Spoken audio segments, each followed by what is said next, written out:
తెలంగాణలో ఆర్టీసీ సమ్మె siren మోగనుంది. April 22 నుంచి సమ్మెకు ఆర్టీసీ పిలుపునిచ్చింది. 32 డిమాండ్లను పరిష్కరించాలని జేఏసీ అంటోంది.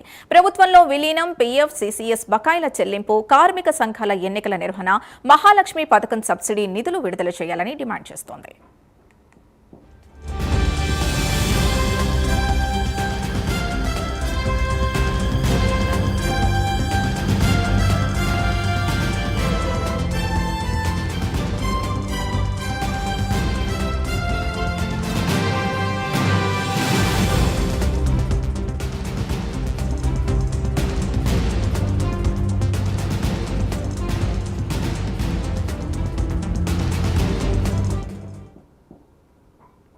ఆర్టీసీ సమ్మెకు సంబంధించి పూర్తి డీటెయిల్స్ మా కరెస్పాండెంట్ అజీమ్ అందిస్తారు. అజీమ్, ఆర్టీసీ సమ్మెకు పిలుపునిచ్చినట్టుగా తెలుస్తోంది, పూర్తి డీటెయిల్స్ ఏంటి?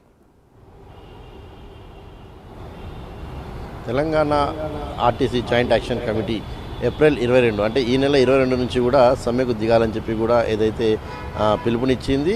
ఆర్టీసీ ప్రధానంగా కూడా పలు డిమాండ్లను పదే ప్రభుత్వం ముందు కూడా ఉంచుకుంటూ వచ్చింది. కానీ ప్రభుత్వం ఇప్పటివరకు దానిపై సరైనటువంటి స్పందన ఇవ్వలేదు అని చెప్పి ఏదైతే ఫైనల్గా డిసైడ్ అయ్యింది. సో ఈ నెల 13వ తేదీ కూడా ఆర్టీసీలు ఇప్పటికే ప్రభుత్వానికి సమ్మె నోటీసులు ఇచ్చింది. వారి డిమాండ్లను కూడా ఏదైతే ప్రభుత్వం ముందు ఉంచింది. కానీ ప్రభుత్వం నుంచి ఎలాంటి స్పందన రాకపోవడంతో ఈ నెల 22వ తేదీ నుంచి కూడా నిరవాధిక సమ్మెను నిర్వహించాలని చెప్పి కూడా ఆర్టీసీ సిద్ధమైంది. సో ఈ మొత్తం 32 డిమాండ్లతో ఆర్టీసీ సమ్మెను చేయబోతుంది.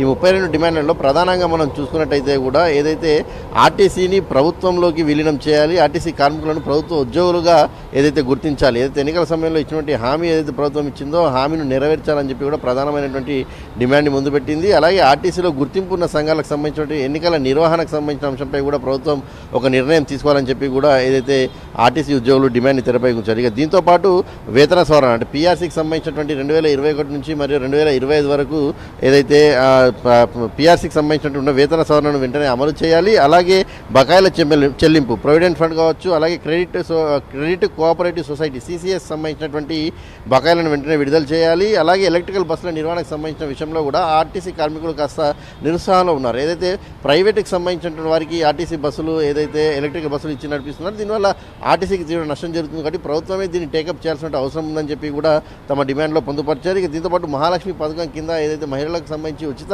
బస్సు ప్రయాణం ఏదైతే నిర్వహిస్తుందో దానికి సంబంధించినటువంటి స్కీమ్ పథకానికి సంబంధించినటువంటి నిధులు ఏవైతే ఉన్నాయో అవి తక్షణమే ఎప్పటికప్పుడు ఆ నిధులకు సంబంధించిన విడుదల చేయాలని చెప్పి కూడా ఆర్టీసీ ప్రధానంగా డిమాండ్లు ఏదైతే ప్రభుత్వం ముందుంచింది. దీనిపై ఇప్పటికే ఆర్టీసీ శాఖ మంత్రిగా ఉన్నటువంటి ట్రాన్స్పోర్ట్ శాఖ మంత్రి పొన్నం ప్రభాకర్ కూడా మాట్లాడుతూ కూడా ప్రభుత్వం ఆర్టీసీ సమస్యలకు సంబంధించిన అంశంపై చర్చలకు ఎప్పుడు సిద్ధంగానే ఉంది, తమ తలుపులు తెరిచే ఉన్నాయని చెప్పుకుంటూనే కేవలం 2 డిమాండ్లు కాకుండా మిగతా డిమాండ్లపై రావాలని చెప్పారు. ఆ 2 డిమాండ్లు కూడా ఏదైతే ఆర్టీసీని ప్రభుత్వంలోకి విలీనం చేయడం ఒకటి, కార్మిక సంఘాలకు సంబంధించినటువంటి పునరుద్ధి ఏదైతే ఉందో ఆ ఎన్నికల నిర్వహణకు సంబంధించిన 2 అంశాలను కూడా ఏది కాకుండా మిగతా అన్ని అంశాలకు సంబంధించిన అంశాలపై ప్రభుత్వం చర్చలకు సిద్ధంగా ఉంది. ఎందుకంటే ఈ 2 అంశాలు కూడా కమిటీలో ఇప్పటికే పరిశీలిస్తుంది, కమిటీ దీనిపై అధ్యయనం చేస్తుంది. కాబట్టి ఈ 2 అంశాలు మినహాయించి మిగతా డిమాండ్స్ ఏవైతే ఉన్నాయో ఆ డిమాండ్స్పై ఆర్టీసీకి సంబంధించినటువంటి వారు ఏదైతే చర్చలకు రావాలని చెప్పి కూడా ఏదైతే పొన్నం ప్రభాకర్ ఇప్పటికే విజ్ఞప్తి చేశారు. దీంట్లో ఇప్పటికే డిఏ కూడా ఇటీవల 2.1 ఉద్యోగులకు ఇవ్వడం కూడా జరిగింది. ఇక పీఆర్సీకి సంబంధించిన అంశం కూడా ప్రభుత్వం ఆలోచన చేస్తుంది. కాబట్టి ఈ సమ్మెను విరమించుకోవాలని చెప్పి కూడా ప్రభుత్వం ఏదైతే విజ్ఞప్తి చేస్తుంది. కానీ ఇప్పటికీ ఆర్టీసీ నుంచి అయితే